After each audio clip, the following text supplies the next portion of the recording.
Kelly Crawford, Director of the County of San Diego Office of Emergency Services. My job can range from planning and preparing for natural and man-made disasters to alerting people when disaster strikes. So your role in helping provide safe shelter during man-made or natural disasters is critical. This video is the second of 3 training videos designed to show shelter workers how to employ best practices and procedures when caring for individuals who need additional assistance in a disaster shelter. It can be an extremely stressful situation. This stress is compounded for those with cognitive disabilities. For someone with a cognitive disability, day-to-day routine is important to maintain their emotional well-being. As a shelter resident, that routine is disrupted, and this video will provide you with techniques to manage situations and anticipate needs. This training will assist you in handling a variety of situations and make everyone's experience as positive as possible. The County of San Diego Office of Emergency Services works with employees from the 18 cities within San Diego County, along with several local agencies, to provide shelter when needed. The American Red Cross is one of the lead agencies. The American Red Cross's mission is to prevent and alleviate human suffering in the face of emergencies by mobilizing the power of volunteers and the generosity of donors. Each year, the Red Cross responds to nearly 70,000 natural and man-made disasters in the U.S., ranging from fires to hurricanes, floods, earthquakes, tornadoes, hazardous material spills, transportation accidents, and explosions. They provide food and shelter in emergencies, assist members of our armed forces and their families, as well as teach life-saving skills, and more. Volunteers are at the heart of the American Red Cross and a huge part of its success. People from local communities are relied upon to help carry out humanitarian work.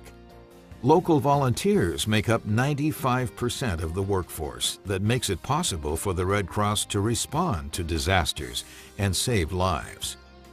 In an emergency, there's no way to predict who will arrive at a shelter, the precise nature of their needs, or the challenges the shelter staff may face. This training video is meant to raise awareness and address some of the needs and considerations important to assisting shelter residents with cognitive disabilities. It's a starting point.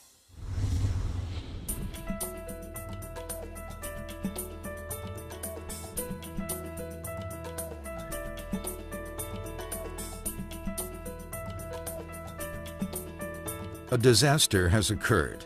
Shelters are opening to assist people who have suddenly become displaced. Your job is to greet them, to welcome them, and as quickly as possible make them feel comfortable.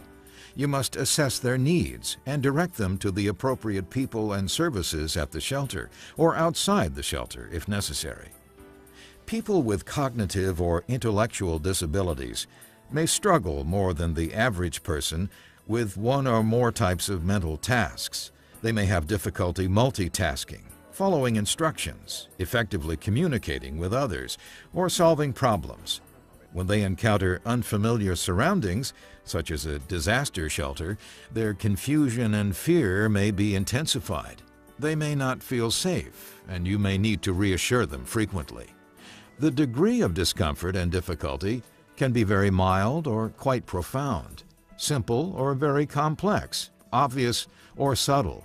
The cause of the cognitive disability itself may stem from a variety of causes, from hereditary to disease to accident. Every age group can be affected. People with cognitive disabilities may also have other disabilities. The modules you will learn in this video that are specific to people with cognitive disabilities are categories, causes, and consequences, registration and intake, how to help someone with developmental and intellectual disabilities, how to assess and approach people with autism and autism spectrum disorder, memory loss, dementia, and Alzheimer's disease, and other considerations regarding cognitive disabilities.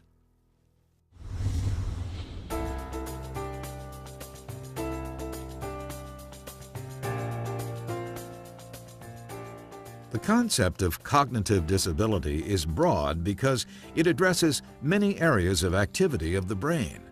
There are 4 basic categories of cognitive disabilities. Intellectual, that is significantly impaired cognitive function, which formerly might have been labeled mental retardation or the result of developmental deficits. Specific learning disabilities such as dyslexia, in which the person has difficulty acquiring information in a typical manner. Acquired brain injuries, which are the result of damage that occurs after birth. And neurodegenerative disease is generally characterized by progressive loss of cognitive function, such as Alzheimer's, Parkinson's, Huntington's, or even age-related dementia. Cognitive disabilities manifest themselves in many ways, from forgetfulness to loss of memory. The disability might be noticeable when the shelter resident demonstrates difficulty paying attention or understanding information presented verbally, visually, or in writing. Erratic, inappropriate, or unusual moods or behaviors, and trouble communicating with others. These are things a shelter worker can keep in mind while interacting with shelter residents.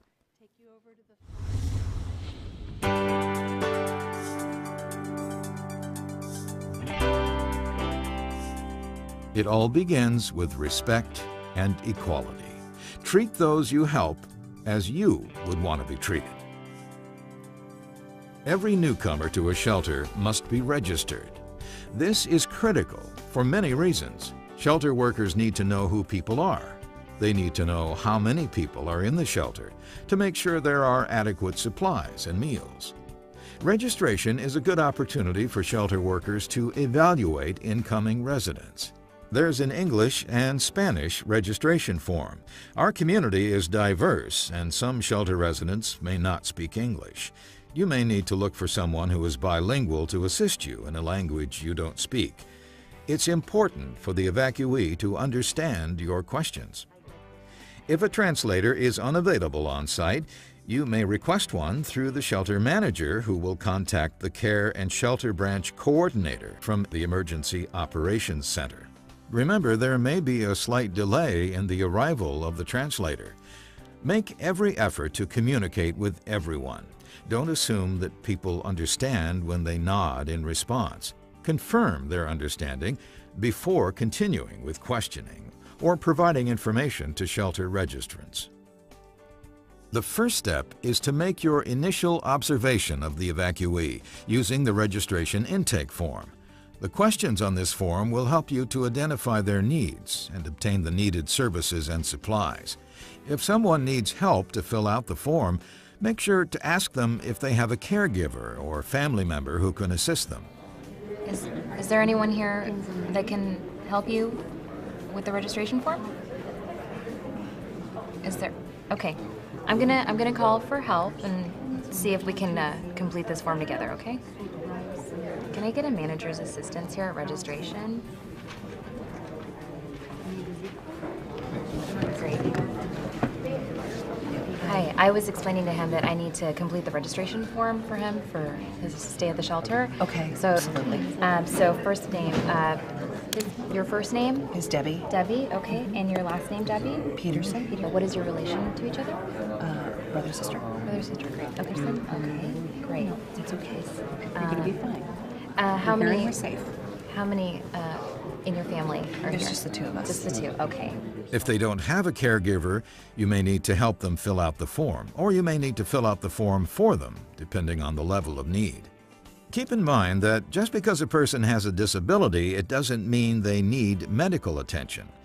Through your observations, you'll need to determine if the evacuee or a family member appears to be in need of immediate medical attention, appears too overwhelmed or agitated to complete registration, or pose a threat to themselves or others. If it's not apparent, or if assistance is required, politely ask. If the answer is yes, stop the registration process. At this observation, the first thing to do is to notify a shelter manager and possibly a medical services or mental health worker on site. How can I help you? I don't know why I'm here. I had to leave Max, and Max needs his medicine, and I forgot. Linda, there was a disaster. There was a disaster. Is Max your dog? He's Max, and he needs his medicine, and I'm not supposed to touch tinfoil. And I left the tinfoil out. How about if I get you some gonna help? touch the tinfoil. Let me call my manager. Let's get some help from Max. Okay, it's okay. I'm here to help you. Okay. Who? Jamie, can you come over here, Gonna talk please? about me? Don't talk about me. I'm not. We're coming Don't here to talk help about you. me. I understand Why? it's a little scary. They're all talking about me. Why Linda. do people always talk about me? Linda, it's okay. Shelter managers will have a lot that they're handling, and you can help them by properly evaluating and prioritizing issues of concern before you contact them. If the situation is critical and/or the situation requires support that is not available, call 911. This is only for life-threatening conditions, and the shelter manager must be notified, preferably before you call 911. When that is not possible, make sure you notify the shelter manager immediately after making the call. If the evacuee appears, demonstrates, or tells you they need additional help in the shelter, acknowledge their need and offer assistance. This may include contacting a medical services worker. Every person is different. Your training manual contains a more comprehensive look at the registration process and how you, as a shelter worker, can best do your job in these first moments. Ask the medical services staff or shelter manager if you are unsure about your assessment. Every person registered deserves your proactive, respectful consideration. You're there to help and anticipate needs. Assisting a person with cognitive disabilities often requires an even greater astuteness and sensitivity. For example, if you know or believe the person has a cognitive disability, you may want to introduce yourself more gently and comprehensively. My name's Teresa. I'm one of the shelter workers. What's your name? Beth. Beth, it's nice to meet you. Show your badge or ID card while you identify yourself and explain what you do. Use plain language, short sentences with simple, concrete words, and specific intentions and directions work best. Use pictures or objects to help illustrate your meaning if possible and necessary. Point to places, people, or objects when you talk about them. If you need to direct a resident to another area in the shelter and they're reluctant to go alone, accompany them or find someone who can go with them. Point out shelter staff who can help with their needs while they're at the shelter. Speak calmly and competently. Try to minimize any surrounding distractions. Be patient. Give the person time to process and respond to what you're saying. Smile gently. Offer a chair or a hand if they look tired, or say they're tired. Explain as best you can what will happen next, whether it's the scheduled lunch or a briefing by officials. Be accurate and honest. Don't predict what you don't know, but do project a sense of order, progress, and compassion. Reassure them that everybody is working hard to return things to normal. If at any time the situation exceeds your level of training and comfort, seek assistance from the shelter manager or medical services staff at the shelter. People with disabilities are just like everyone else. They just might have a significant disability that doesn't preclude them from wanting and needing the same types of supports that everyone else needs. If an individual with a disability comes to a shelter in an emergency situation, it would be best for the shelter worker to initially ask the individual, how can we best support you? Are there any special needs that you have? Do you need assistance with reminders? Do you take medications that you need us to remind you to take? If so, what times? If the individual is overwhelmed, which I'm sure going to a shelter would, cause someone to be a little distressed, you can just possibly send them to a nice quiet area to calm down. Reassurance is really helpful, to constantly reassure that this is just temporary. We will try to find your family or significant others, whatever the case may be.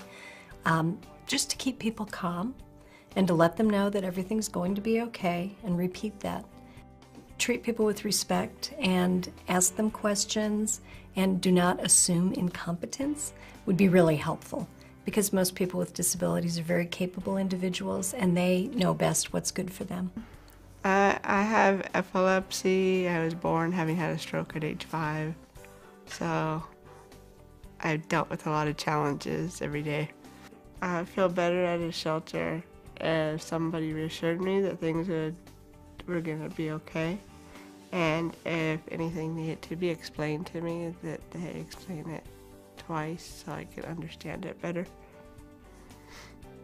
Start asking questions and see how the person responds, if they can speak or not, and then find other ways of trying to communicate with them.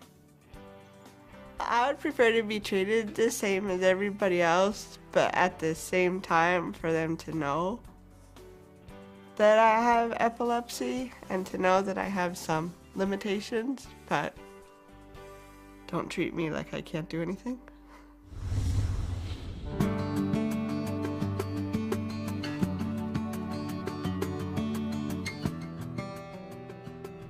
Intellectual disabilities can be characterized by significant needs in daily functioning and in social and self-care skills. Oftentimes, people with intellectual or developmental disabilities struggle to communicate effectively and may require additional assistance in a disaster shelter. Because I'm special needs, because I like to do things about dancing, about going to work, and I like to do the special things because my life is completely awesome. People treat me like differently, you know what I'm talking about?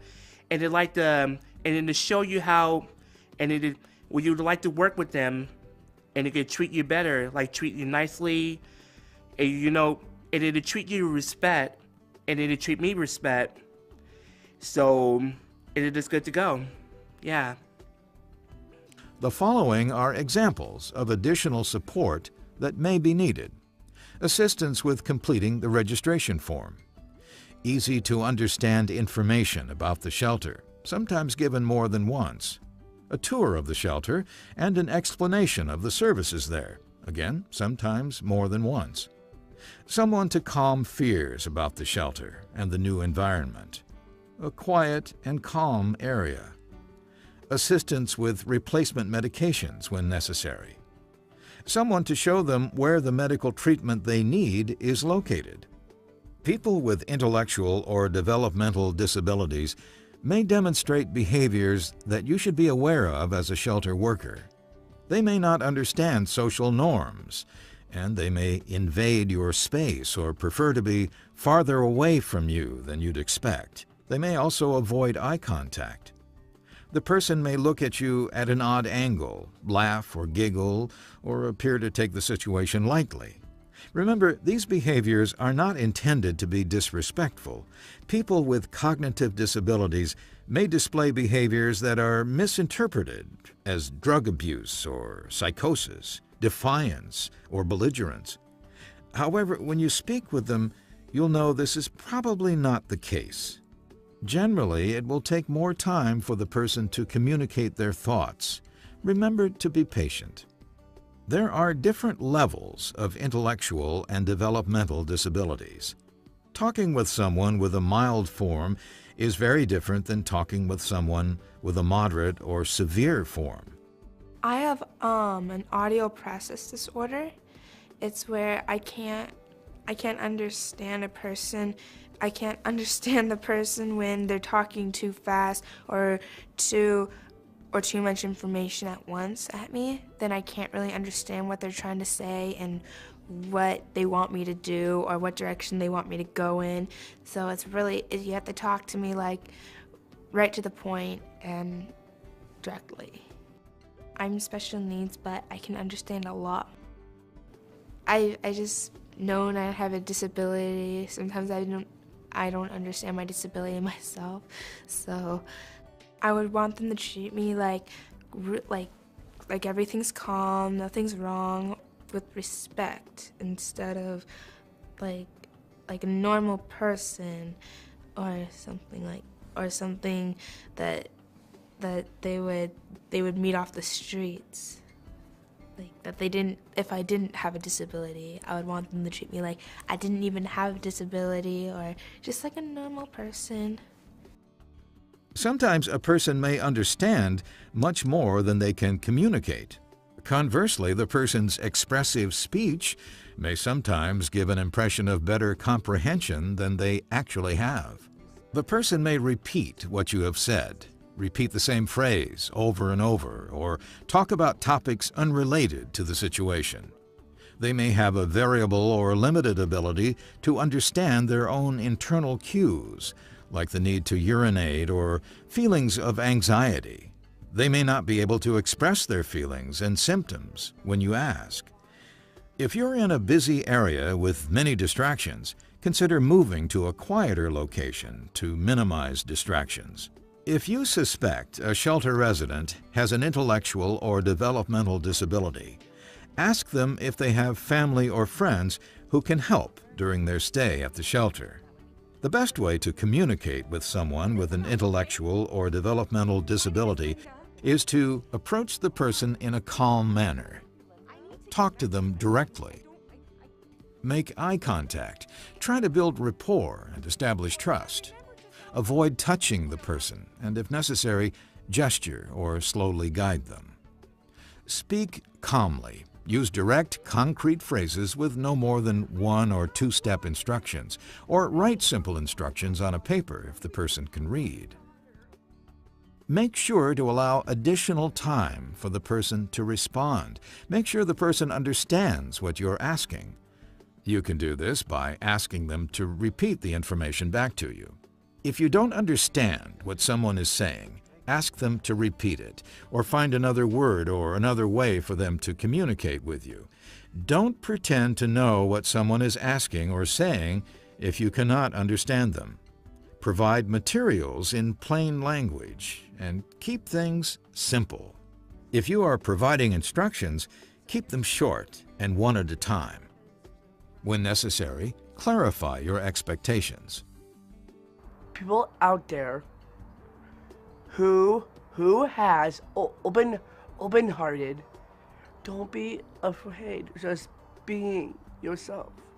Treat me like an adult, but not. I am just going through some rough changes. Just be like normal about it. Don't treat adults with disabilities as if they are children. Be mindful and respectful of their age. Always speak directly to the person, even if they have a caregiver with them. Do not speak directly to the caregiver, unless you have to because of communication challenges or because you are specifically addressing the caregiver. Actually, basically, all about me is I have Down syndrome, and I am a student and a performer. Sometimes if people talk to my mother instead of me, I feel like, disappointed and feeling down. If the person is showing obsessive or repetitive behaviors or is fixated on a topic or object, don't take the object away from them unless there's a risk to themselves or others. Sometimes simple distractions like offering them something to drink can stop the behavior. Avoid using phrases that have more than one meaning, such as knock it off or cut it out. When needed, use communication cards to better communicate. Communication cards provide clear options to both the shelter resident and the shelter worker. This may be the most effective communication for residents with difficulty speaking. Make sure the person stays away from potential hazards or dangers, since they may not have a fear of danger. Be alert to the possibility of outbursts or impulsive, unexplained behavior. If the behavior is not a threat to the shelter resident or others, wait until the behaviors subside. This may be an attempt to communicate and may not be intended to be disrespectful.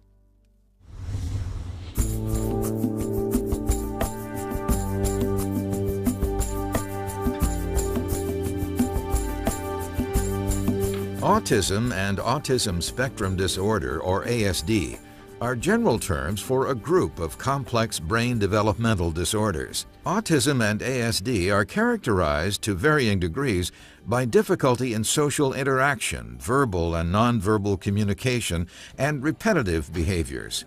Often there are associated physical disabilities as well, such as difficulties in motor coordination, sleep, and gastrointestinal disturbances. Here are some basic guidelines for assessing and approaching individuals with autism.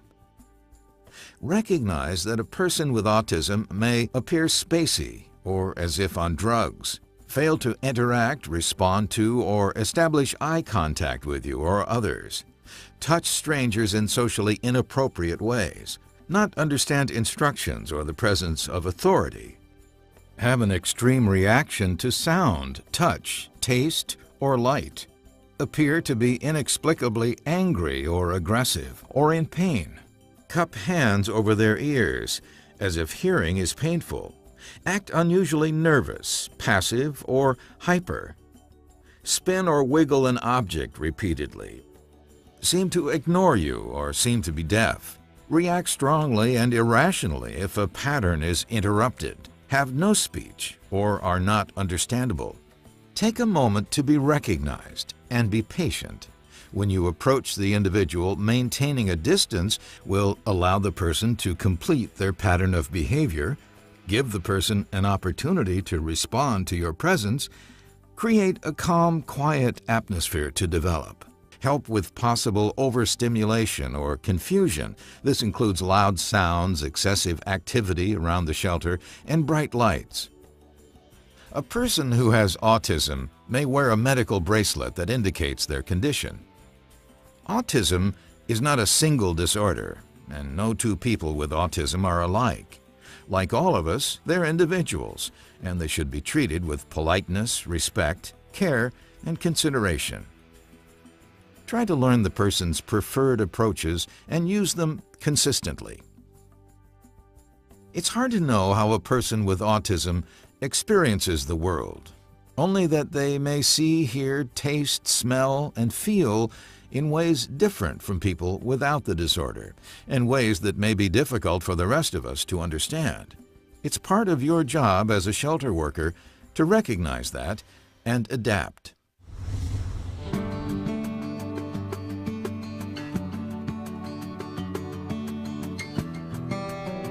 Forgetfulness is a natural product of aging.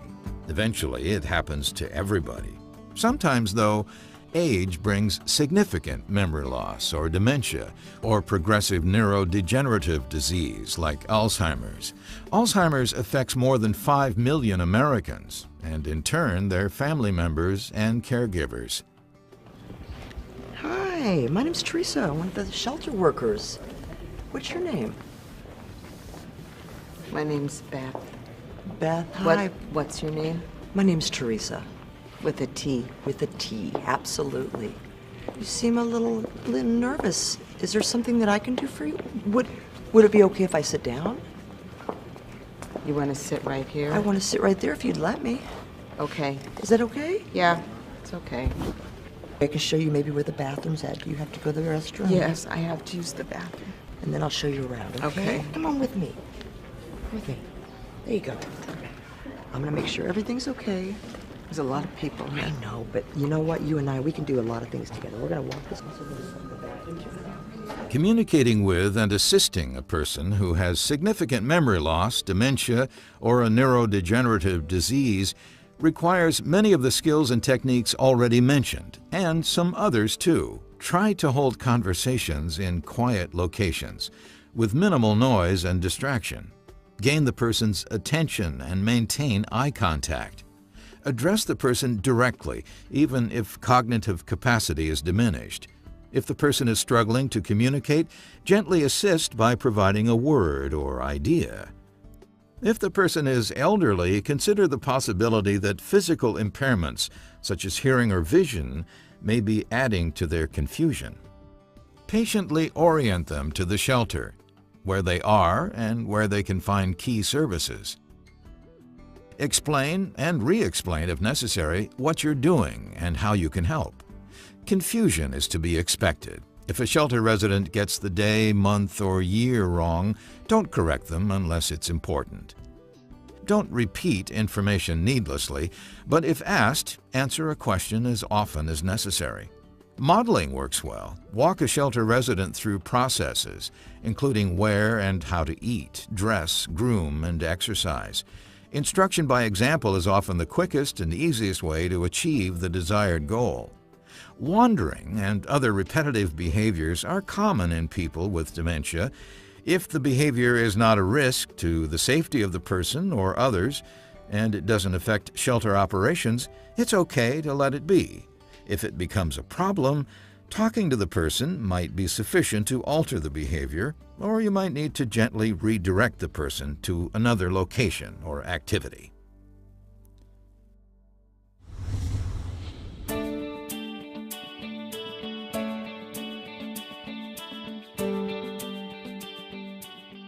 There are some things you should avoid doing when caring for persons with dementia.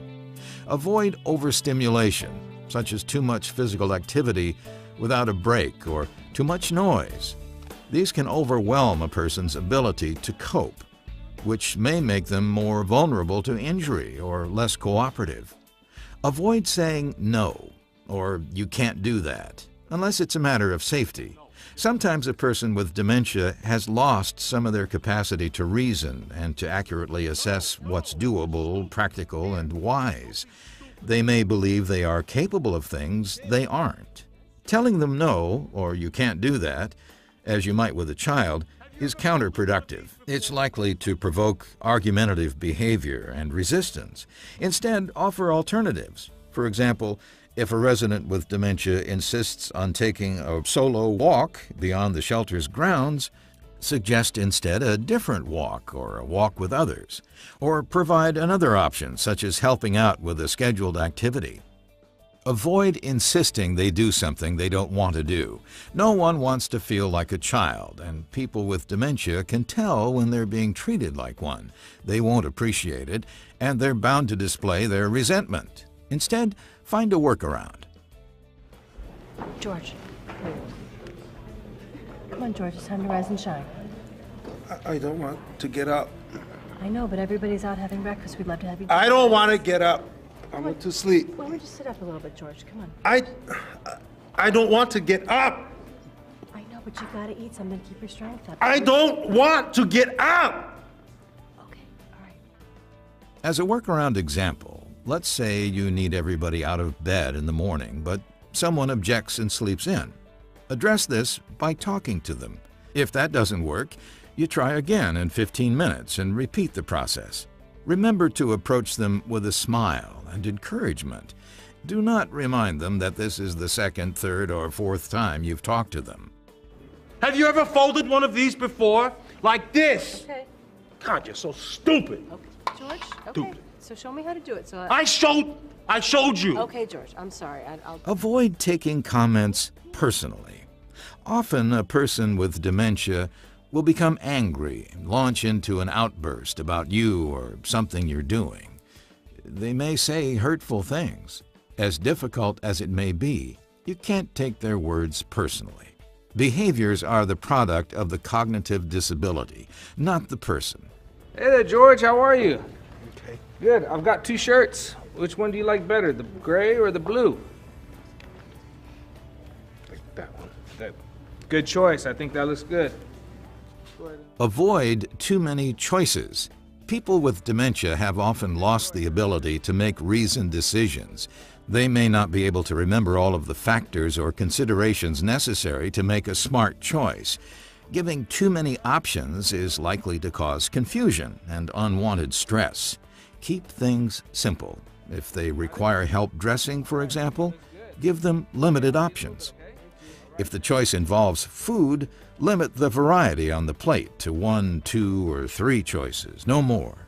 It's often best just to serve them a plate with small portions without asking beforehand what they want. If there are objections to the food, you can try to make changes for them, like substituting peas with carrots if available.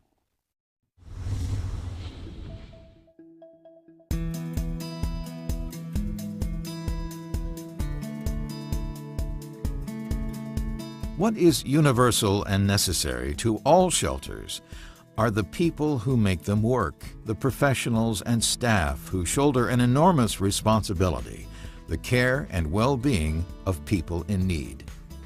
This video showed you the categories, causes, and needs of people with cognitive disabilities, how to make an educated observation, proper registration and intake, and what to do if further assistance is needed, how to help someone with developmental and intellectual disabilities, how to assess and approach people with autism. You learned about memory loss, dementia, and Alzheimer's. This video also emphasized if a situation exceeds your level of training and comfort, you need to seek assistance from the shelter manager or medical services staff at the shelter. In the event of an actual emergency, you'll need to make the best possible choices and take the most appropriate actions based upon your training, the expertise of professional shelter staff, and common sense. Working in a shelter is a powerful, rewarding experience, and I know you'll do everything you can to make every resident comfortable while supporting his or her independence. Thank you for your time and willingness to serve our community.